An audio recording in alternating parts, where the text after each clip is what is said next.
მოგესალმებით ძვირფასო ტელემაყურებლებო. საღამო მშვიდობისა. ტელეკომპანია პლუსის ეთერში მალხაზ გაბადაძის საავტორო გადაცემა სტუმარი და მასპინძელი. ძვირფასო მეგობრებო, ძვირფასო ტელემაყურებლებო. სრულიად საქართველოს ქართველ ემიგრანტებს ჩემი გადაცემის სახელით, ტელეკომპანია პლუსის სახელით უსამძიმრებ ჩვენი სულიერი მამის, ჩვენი კათოლიკოს პატრიარქის ილია მეორის გარდაცვალებას. ის სეციერშია და იქეთა გლოცავს ჩვენ სულიერ საქართველოს, ქართველებს, ქართველ ემიგრანტებს. დღეს არაჩვეულებრივი, ულამაზესი, უმშვენიერესი, უნიჭიერესი სტუმარი ყავს მოწვეული ჩემს გადაცემაში. და სანამ მოვიწვევდე სტუდიაში თავადაცემს სტუმარს, ამ ულამაზეს და უმშვენიერეს გოგონას, მანამ მინდა გიმღეროთ ერთი ლამაზი სიმღერა. მხოლოდ თქვენთვის.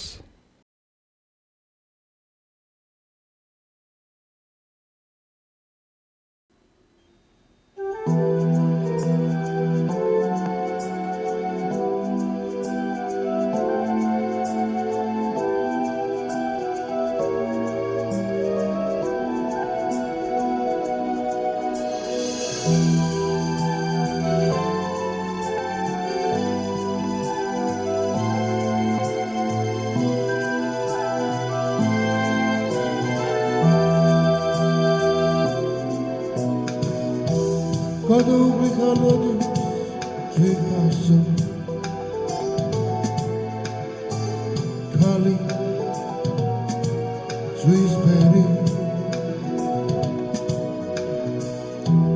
მეგონა წენას მაბადიებდი რადგან შენ ახლა ხარ ჩემზე ძლიერი საუკითხავი შენი წერილი სული და პულეთილი მაბადიე ქარი ფოთლებში დგეს სერი-სერილზე წეს ერთი სტრიქონი შენს გაიმეტე წერილი შენი აგვიანე მეც მოლოდინი დავიღალე წერილი შენი აგვიანე მეც მოლოდინი დავიღალე მე მოვდიოდი შენსკო ძვირფასო ქარში ზვიმაში მეგონა წენას მაბადიებდი რადგან შენ ახლა ხარ ჩემზე ძლიერი საუკითხავი შენი წერილი სული და პულეთილი მაბადიე ქარი ფოთლებში დგეს სერი-სერილზე წეს ერთი სტრიქონი შენს გაიმეტე წერილი შენი აგვიანე მეც მოლოდინი დავიღალე წერილი შენი აგვიანე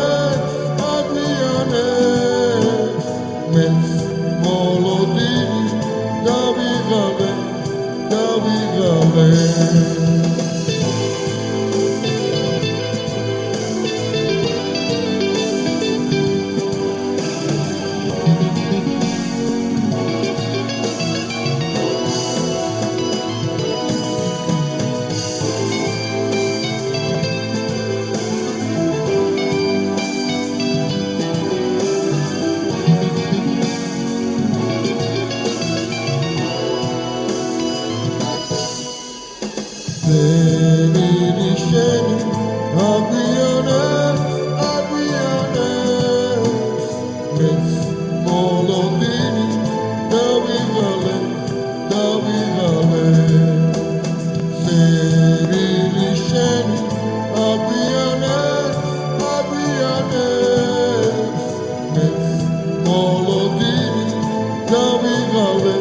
მაშ ასე ძვირფასო ტელემაყურებლებო, დღევანდელი ჩემი გადაცემის სტუმარია უმშვენიერესი, ულამაზესი, უნიჭიერესი ჟურნალისტი ზია გოგოძე და ხო ზია შემომძანდეთ სტუდიაში. მოგესალმებით. მოგესალმებით. ზია. მოგესალმებით თქვენს მაყურებელს. მე დასაწყისში წინასწრობაში გავაკეთე ჩვენი სულიერი მამაზე რომ მიუსამძიმრე სულიერ საქართველოს.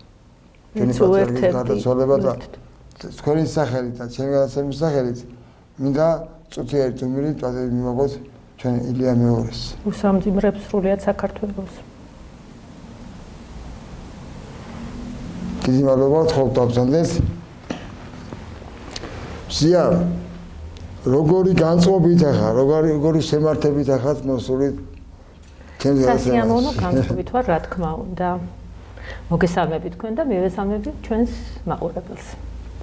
რადგანაც შენ ხარ, მოდი შენობით ვისაუბროთ. რა თქმა უნდა. რადგანაც შენ ხარ დღეს ჩემს გადაცემაში ასეთი კარგი განწყობით, კარგი შემართებით, დავიწყოთ კითხვების ვარიანტები. რა თქმა უნდა.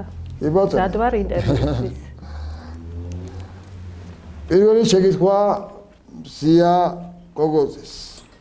ვინ არის ზია გოგოძე? ზია გოგოძე არის ჟურნალისტი. წლების განმავლობაში მუშაობდი სხვადასხვა ჟურნალ გაზეთებში, თავდაპირველად ვიყავი ტელევიზიაში, შემდეგ უკვე პრესაში გადავინაცვლე. მრავალწლიანი სამუშაო გამოცდილება მაქვს. ასევე თანამშრომლობდი სხვადასხვა არასამთავრობო ორგანიზაციებთან. როგორც უკვე აღვნიშნე, ჩემი კარიერა დაიწყო ტელევიზიით, შემდეგ უკვე გაზეთებში გადავინაცვლე. ასევე მუშაობდი წიგნის რედაქტირებაზე, ვაკეთებდი წიგნების რედაქტირებას. მე მგონი ზია, რადგანაც ჩვენ ხარ ახლა ჩემს გადაცემაში კარგი შემართებით, კარგი განწყობით, დავიწყოთ კითხვების სიამოვნებით. ორიენტელის ამოფრქვევა. დიახ. პირველი შეკითხვა ზია გოგოძეს. ვინ არის ზია გოგოძე? პროფესიით გახლავართ ჟურნალისტი, ტელერადიო ჟურნალისტის სპეციალობით. წლების განმავლობაში მუშაობდი და დღესაც ვაგრძელებ სხვადასხვა ჟურნალ გაზეთებში თანამშრომლობას, ასევე სოციმედიაში. თავდაპირველად დავიწყე მუშაობა ტელევიზიაში, შემდეგ უკვე პრესაში გადავინაცვლე. ასევე პარალელურად თანამშრომლობდი არასამთავრობო ორგანიზაციებთან, მონაწილეობდი სხვადასხვა სემინარებში და ტრენინგებში. ასევე სამუშაო გამოცდილება მაქვს წიგნების რედაქტირებაში. მონაწილეობ კულტურულ ღონისძიებებში და რაც შეეხება ჩემს პრესას, მედიასში თანამშრომლობას, სხვადასხვა თემაზე მომიწია მუშაობა და ამ მხრივ საკმაოდ დიდი გამოცდილება მაქვს. ძალიან კარგი. ბავშვობის ტკბილი მოგონებები. ჩემი ბავშვობა იყო ძალიან ლაღი და ძალიან სასიამოვნოდ მოსაგონებელია დღესაც. გავიზარდე ძალიან ლამაზ კუთხეში გურიაში. კერძოდ ოზურგეთიდან გახლავართ. ზღვის სანაპიროზე, ესე ვთქვათ, შეიძლება ითქვას. ულამაზესი პეიზაჟი არის ჩემი სახლიდან, აი ზღვის ხედი ჩანს და ასევე ბახმაროს მთები. და ისეთი ლამაზი მოგონებები მაკავშირებს ჩემს კუთხესთან და ჩემს ბავშვობასთან. ამაზე ალბათ ერთი გადაცემა არ მეყოფა რომ მოვყვე. ძალიან კარგად მახსენდება გრიგოლეთის სანაპიროზე, როცა ჩემი ძმა, ასაკით ჩემზე უფროსი, მასწავლიდა მანქანის ტარებას. ეს სადღაც ვიყავით 13-14 წლის და ეს ყოველთვის აი ესეთი დაუიწყარი შთაბეჭდილება იყო ჩემთვის. მრავალრიცხოვან ოჯახში გავიზარდე, სულ 7 ვიყავით, ბებია, ბაბუა, დედა, მამა და ძმა. ბაბუა ჩემი იყო ძალიან კოლორიტული პიროვნება, ომის და შრომის ვეტერანი. მღეროდა ხალხურ სიმღერებს და შეიძლება ითქვას გურულ კრილმანჭულზე გაზრდილი ვარ. ეს გურულები ხო კრილმანჭულში ხო მაგრები არიან და სანაკები არიან ყოველთვის. კი, რა თქმა უნდა, ბებია ჩემი იყო ძალიან ჭკვიანი ქალი. ბევრი შეგონება, დარიგება მახსოვს, რომლებიც დღემდე მომყვება და მოკლედ მთელი ოჯახიდან ძალიან კარგი და დადებითი თვისება წამოვიღე, ესე ვთქვათ და დიდი სიყვარული და სითბო ჩამოვიტანე თბილისში. ზია, სამი თვისება, რომელიც გამოგარჩევს. უმთავრესი ალბათ არის გულწრფელობა, ვარ გულწრფელი, კომუნიკაბელური და პირდაპირი. ეს პირდაპირობა ხშირად მაზარალებს ყველანაირ ურთიერთობაში.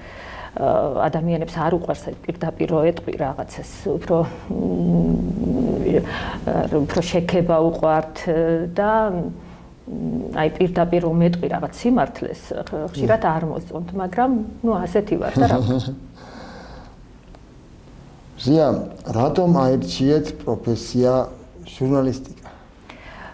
სიმართლე რომ გითხრათ, ეს ჩემი ბავშვობის დროინდელი ოცნება არ ყოფილა.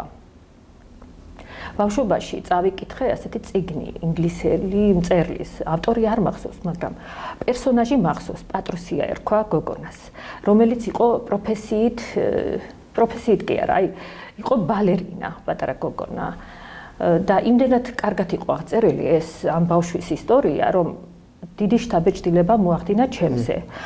აქედან გამომდინარე, რაღაც ცეკვაც მიყვარს, ბალერინობაზე ვოცნებობდი. თუმცა მართალი რომ გითხრათ, აი ეს ჟურნალისტიკასთან რაღაც სწრაფვა, რაღაც ის მქონდა მაინც ამ პროფესიისკენ, რადგან ძალიან მიყვარდა საწერკალამი და ფანქარი. აი სულ მცირე ასაკიდან თურმე ვხატავდი ყველაფერზე, ფოტოებზე, საბუთებზე, კედლებზე და აი განსაკუთრებით ამოჩემებული მქონდა ეს საწერკალამი. და ასევე მიყვარდა ტელევიზორის ყურება, გაზეთები, ჟურნალები, მქონდა ჩემი არქივი, სადაც მქონდა შენახული ეს საინტერესო, ჩემთვის საინტერესო სტატიები და მასალები. ასევე ძალიან მიყვარდა გაზეთი თბილისი. ჩვენ ოჯახში გამოწერილი გქონდა გაზეთები, მაგრამ გაზეთი თბილისი არ გქონდა გამოწერილი. ამიტომ მამა ჩემს ყოველთვის თხოვდი, რომ ეს გაზეთი ეყიდა ჩემთვის ჯიხურებში. განსაკუთრებით მიყვარდა ეს გაზეთი და უთქვამთ თურმე ჯიხურში, გამყიდველს უთქვამს, რომ რატო დაინტერესდით ამ გაზეთითო და ჩემ გოგონას უყვარსო და გავოცებულა თურმე ეს ჯიხურის გამყიდველი და რას წარმოვიდგენდი, რომ აი ესეთი ჩემი სიყვარული, ბავშვობის სიყვარული ამ გაზეთის მიმართ, აი ესე ოცნებად ასრულდებოდა და მე გაზეთ თბილისის კორესპონდენტი გავხდებოდი. ძალიან კარგი. ფრაზა, რომელსაც ხშირად იყენებთ. ასეთი ამოჩემებული ფრაზა არა მაქვს. მაგრამ მიყვარს რუსთაველისაფორიზმი, რასაც გასცემ შენია, რაც არა დაკარგულია, რომელიც ძალიან დიდ სიღრმეს და ბევრ რაღაცას მოიცავს და მე ვთვლი, რომ ჩვენ რასაც გავცემთ სიტყვით, საქმით, ჩვენი ქმედებით, ყველაფერი უკან გვიბრუნდება და აი ძალიან მნიშვნელოვანია ეს თუ როგორ ვექცევით ჩვენ ადამიანებს და გარე სამყაროს და ზოგადად როგორ ცხოვრობთ. დიახ, მადლობა. როდის მივხვდით პირველად, რომ ჟურნალისტიკა თქვენი გზა იყო და არა უბრალოდ სამსახური? იცით რა, ეს უფრო შინაგანი გააზრების პროცესია. როცა რაღაც ხდება ისეთი მნიშვნელოვანი და შენ უკვე მიიჩნევ, რომ ეს არა სამსახური, არამედ შენი მისიაა ჟურნალისტიკა. მახსოვს ტელევიზიისთვის ვაკეთებდი სიუჟეტს ქალი და დანაშაული ესეთი სახელწოდებით იყო, ამიტომ მომიწია შესვლა პატიმარ ქალებთან და იქ რამდენიმე ადამიანს გავესაუბრე პატიმრებს, რა თქმა უნდა, ჩავიწერე მათი თხოვნა, მუდარა, ანუ საზოგადოებისთვის თუ ოჯახის წევრებისთვის მაშინ არ იყო სოციალური ქსელი ასეთი აქტიური და მხოლოდ მედიის საშუალებით შეეძლოთ მიეწოდინათ ხმა აი ფართო საზოგადოებისთვის და ეს ადამიანები თავიანთ ისტორიებს რომ იზიარებდნენ, აი მაშინ გავაცნობიერე თუ რამდენად დიდი პასუხისმგებლობაა ჟურნალისტიკა და როგორი ბერკეტი მაქვს მე იმისთვის რომ ადამიანებს ამ ფორმით დავეხმარო. და აი და სხვა მომენტებითაც, აი როცა თქვათ არ ხარ კარგად სიცხე გაქვს და მაინც მიდიხარ დავალებაზე, როცა აი ფინანსური мотиваცია არა გაქვს ისეთი და შენ მაინც აკეთებ შენ საქმეს, ესე იგი თვლი რომ ეს არის შენი პროფესია, შენი მისია, შენი მოწოდება არის და ამიტომ ძნელი მისახვედრი არ იყო ამ ხრივ რომ ეს ჩემი არა მხოლოდ სამსახური, არამედ ჩემი საყვარელი პროფესიაა. არსებობს თუ არა აბსოლუტური ობიექტურობა? ობიექტურობა იდეაში არსებობს ალბათ აბსოლუტური ობიექტურობა, მაგრამ რეალურ ცხოვრებაში ალბათ ნაკლებად მისაღწევია. თუმცა უნდა ვეცადოთ რომ ვიყოთ ობიექტური. თქვენ გულისხმობთ ჩვენს პროფესიას ამ შემთხვევაში. ჩვენ უნდა ვეცადოთ ჟურნალისტები რომ მაქსიმალურად ობიექტურად ავსახოთ ფაქტი თუ მოვლენა. ჟურნალისტიკის მთავარი დანიშნულება სწორედ ეს არის, რომ ჩვენ საზოგადოებისთვის მნიშვნელოვანი ინფორმაცია მივაწოდოთ ხალხს და მივაწოდოთ არა დეზინფორმაცია, არამედ რეალობა ავსახოთ, რაც არსებობს და როგორც აღნიშნე პასუხისმგებლობაზე, ეს დიდი პასუხისმგებლობა და საკუთარი თავის მიმართ ქვეყნის წინაშე და საზოგადოების წინაშე, რა თქმა უნდა. ზია, რომელ თემაზე გქონდათ ყველაზე რთული შიდა ბრძოლა მასალის მომზადებისთვის? როცა აქტიურ ჟურნალისტიკაში ხარ, რა თქმა უნდა, არის სასიამოვნო თემები და არასასიამოვნო თემები, რაზეც გიწევს მუშაობა. დავალებებით როცა აკეთებ სხვადასხვა თემატიკას ეხები და აქედან გამომდინარე ბევრი არასასიამოვნო მომენტიც არის, თუმცა დადებითი მომენტიც არის, რა თქმა უნდა. შიდა დავა ეს არ ვიცი როგორ რას გულისხმობთ ამ შემთხვევაში, მაგრამ მე ერთ მაგალითს გეტყვით, როცა გაზეთ თბილისში ვმუშაობდი, მაშინ რედაქციაში მოვიდა ცოლ-ქმარი, რომლებსაც რაღაც ოჯახური დავა ჰქონდათ და სასამართლო პროცესი უნდა გამართულიყო და რედაქციის დახმარებას ითხოვდა. რედაქტორი გახლდათ იოსებ ჭუმბურიძე, ცნობილი პუბლიცისტი და მე დამევალა ამ მასალის მომზადება. როცა სასამართლო პროცესს დავესწარი, აი ამ ერთ-ერთმა მხარემ თხოვა რომ გარკვეული სოლიდური თანხის სანაცვლოდ მათ სასიკეთოდ დამეწერა სტატია. რა თქმა უნდა, მე უარი უთხარი და რედაქციაში როცა დავბრუნდი, რედაქტორს უთხარი, რომ მე ამ მასალას არ მოვამზადებ მეთქი. რატომ და იმიტომ რომ ეს არ არის რედაქციის განსახილველი საკითხი მეთქი და რედაქციის თემა არ არის მეთქი და არ ჩამეწია. ალბათ თქვენი ეთერის საშუალებით ახლა გაიგებს, რომ მე გარკვეული თანხის სანაცვლოდ უარი თქვი ამ მასალის მომზადებაზე. კარგადაც მოგზაურობ ხართ? მადლობა. ვის ემსახურება ჟურნალისტი დღეს საზოგადოებას, რედაქციას თუ რეიტინგს? ჟურნალისტიკა არის ფაქტის და მოვლენის ასახვა.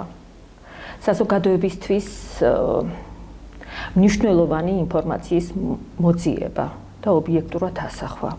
ეს საზოგადოების სარკე არის. აქედან გამომდინარე, ჟურნალისტიკა სიმართლეს უნდა ემსახურებოდეს. ასევე მნიშვნელოვანია სარედაქციო პოლიტიკა, რა თქმა უნდა, ითვალისწინებ, მაგრამ ჟურნალისტიკის ეთიკის ფარგლებს არ უნდა გასცდე. რეიტინგი, რა თქმა უნდა, მნიშვნელოვანია, მაგრამ ეს უნდა იყოს საქმიდან გამომდინარე, გაკეთებული საქმიდან გამომდინარე და არა მიზანი. თუ ეს მიზნად დაისახე, მხოლოდ რეიტინგზე იმუშავე, მაშინ პროფესიულ ჩარჩოებს ცდები და ისეთ რისკებზე ზოგადად რისკი არის ჟურნალისტიკა, მაგრამ როგორც უკვე აღვნიშნე, ეს პროფესიულ ჩარჩოებს არ უნდა გასცდეს. დღეს ძალიან დიდი გამოწვევა არის ჟურნალისტიკის წინაშე. საზოგადოება ინფორმაციას იგებს უფრო სწორად სოციალური მედიის საშუალებით. აქ ძირითადად არის გადაუმოწმებელი, ხშირად გადაუმოწმებელი ინფორმაცია. არადა ინფორმაცია მოითხოვს გადამოწმებას. ფაქტი მოვლენა მოითხოვს გადამოწმებას, დაბალანსებულად მიწოდებას საზოგადოებისთვის. და ღმად მიაწოდო. რა თქმა უნდა, თუ ეს არ არის, მაშინ ტენდენციური თუ არის ჟურნალისტი, თუ ერთი მხარის პროპაგანდისტია, აგიტაცია, პროპაგანდა ჟურნალისტიკის ერთ-ერთი მთავარი მხარე არის, მაგრამ ეს არ უნდა იყოს ვიწრო პარტიული პროპაგანდა. თუ ერთი მხარის პოზიციას ითვალისწინებ მხოლოდ და ასე აწვდით საზოგადოებას, მაშინ ეს არ არის ობიექტურობა. ჩვენ უნდა ვიყოთ დაბალანსებული ამ შემთხვევაში და მაქსიმალურად უნდა ვეცადოთ ობიექტურები ვიყოთ. რა არის თქვენი მიზანი? ჩემი მიზანი არ არის ყველას მოვწონდე. ჩემი მიზანი არის არ ვავნო ადამიანებს და ვიყო ჩემს სინდისთან მართალი. სია, როდის ხარ ბედნიერი? ბედნიერება არის თუ არსებობს საერთოდ, ეს უფრო შინაგანი მდგომარეობა, შინაგანი სულიერი ჰარმონია შინაგან სამყაროსა და გარე სამყაროს შორის. მუდმივი ბედნიერება არ არსებობს, მაგრამ არსებობს პატარ-პატარა სიხარულები და ბედნიერება ალბათ ამ დეტალებისგან შედგება.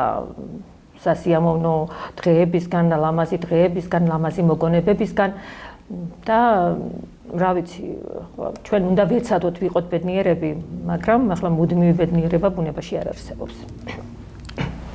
კმაყოფილი ვარ, როდის ახარ კმაყოფილი? იცით რა, ეს შინაგანი მდგომარეობა ალბათ თვით კმაყოფილება არ მახასიათებს. მაგრამ როცა რაღაცას გავაკეთებ სასიკეთოს, ისევ სხვებისთვის, როცა შინაგანად მშვიდად ვარ, ჩემს სინდისთან ვარ მშვიდად პირველ რიგში, მაშინ ალბათ ვარ კმაყოფილი. ზოგადად ესე იგი კმაყოფილება საკუთარი თავის მიმართ არ მახასიათებს. საინტერესოა, როდის ბრაზდება სიაგოგოც. ჩემი გაბრაზება ადვილია, როცა სიყალბეს ვაწყდები, არ მიყვარს ყალბი ადამიანები, უტაქტო, უზრდელი ადამიანები და ყველაზე ძალიან ეს მაღიზიანებს. სიყალბე მაღიზიანებს ალბათ უფრო მეტად და აქედან გამომდინარე, ეს არასწორი ადამიანების საქციელი და რა ვიცი, ყველა ინდივიდუალურია და ყველა ინდივიდუალურად ხედავს ამ სამყაროს და ყველას თავისი სიმართლე აქვს, მაგრამ რატომღაც მგონია, რომ ადამიანი თუ გულწრფელია და არ არის ყალბი, ეს ძალიან მნიშვნელოვანია ჩემთვის. ხშირად ეკითხები საკუთარ თავს. რას ეკითხები საკუთარ თავს? კითხვები მაქვს საკუთარ თავთან. ძალიან ბევრი კითხვა მაქვს. შემეძლო უფრო მეტი გამეკეთებინა საკუთარი თავისთვის, საზოგადოებისთვის ალბათ, მაგრამ არ იყო ალბათ ისეთი გარემო და არ მქონდა ის ასპარეზი ალბათ უფრო მეტი გამეკეთებინა. ამიტომ ხშირად ვესაუბრები საკუთარ თავს და ძალიან მნიშვნელოვანია საკუთარ თავს მოусმინოს ადამიანმა. როცა საკუთარ სინდისთან მართალი ხარ, მაშინ ალბათ სხვებთანაც მართალი იქნები და ყველაზე მეტი მსაჯული მაინც საკუთარი თავია. როგორია თქვენი ჩვეულებრივი დღე? ყოველი დღე არის ჩვეულებრივი და თან არაჩვეულებრივი. არც ერთი დღე ერთმანეთს არ გავს. ახლა დილის რუტინას არ გულისხმობ, მაგრამ ცხოვრება მაინც დაუგეგმავია, რაღაც სიურპრიზებით არის სავსე და ბევრი ლამაზი მომენტია, ბევრი ისეთი გულისტკენა არის და აი ამ ყველაფრისგან შედგება ჩვენი ცხოვრება და ჩვენ ვეცადოთ, რომ ჩვენი ცხოვრება გავილამაზოთ ლამაზი დღეებით და არ ვავნოთ ერთმანეთს, ვიყოთ უფრო მოსიყვარულენი, ახლა არ მინდა ქადაგებასავით გამომივიდეს, მაგრამ ერთმანეთის მიმართ უფრო დამთმობი უნდა ვიყოთ და არ უნდა დავჭამოთ ერთი სიტყვით ერთმანეთი და ვიყოთ ამ სამყაროში ჩვენი პატრიარქის ერთ თანაცხოვრებისას გამოვიყენებ, რომელიც ჩვენ დაგვიბარა ჩვენმა პატრიარქმა. დიახ. გვიყვარდეს ერთმანეთი. რა თქმა უნდა, მხოლოდ სიყვარული გადაგვარჩენს. და ალბათ ამით დავასრულოთ ჩვენი გადაცემა და მადლობა ჩვენს მაყურებელს და მადლობა თქვენ. მზია, კიდევ ერთხელ დიდი მადლობა მოგზაურებისთვის. ასეთი ლამაზი ინტერვიუსთვის. მადლობა. მეც და ჩემს ტელემაყურებლებსაც გააცარეთ თქვენი ეს ინტერვიუ. მადლობა დიდი.